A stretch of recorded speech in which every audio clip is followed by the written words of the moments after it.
haraheze igihe kitari gito mu gihugu hibonekeza ikena ry'ibinyobwa bya Braludi.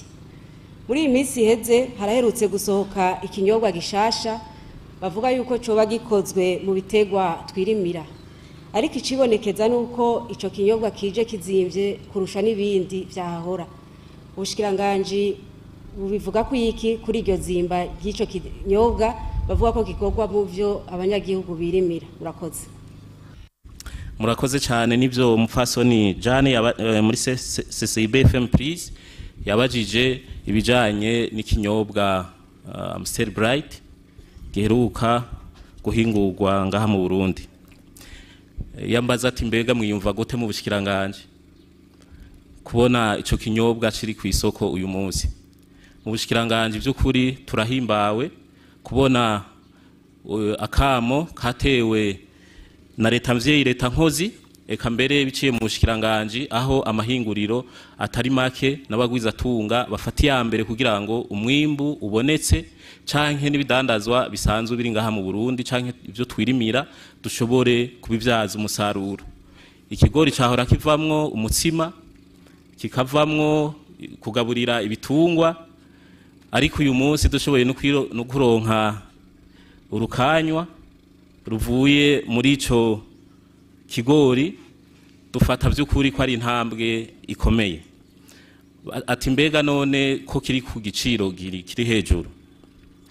Nivyo koko ikigori kirahingurwamwo carahinguwemwo iki kinyobwa, ariko ntimwibaze yuko ari urutete gusa gonyene rukoreshwa mu guhingura irya nzoga.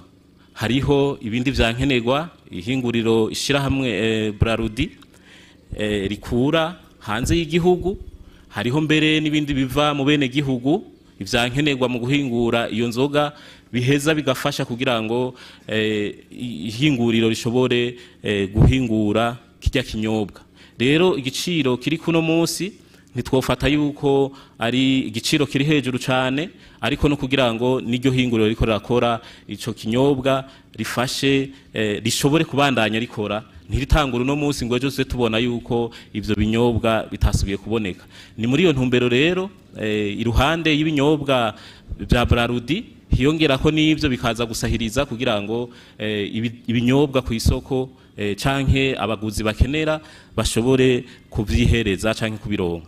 Ico mwomenya mbere nuko burya mu bihugu bimwe bimwe hariho ibintu bihingurwa mugo bidaca bikoreshwa aho nyene.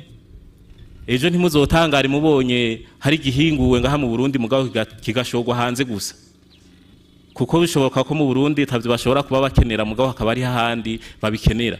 Amahinguriro rero ahubwo ahamagarirwa kurondera uburyo bwose bushoboka kugira ngo tuduze ubutunzi bw'igihugu mu guhingura ivyo barundi bakenera n'ibindi bikenerwa n'abandi bo hanze, ariko ushobora gusanga n'abarundi badakenera cyane. Murakoze.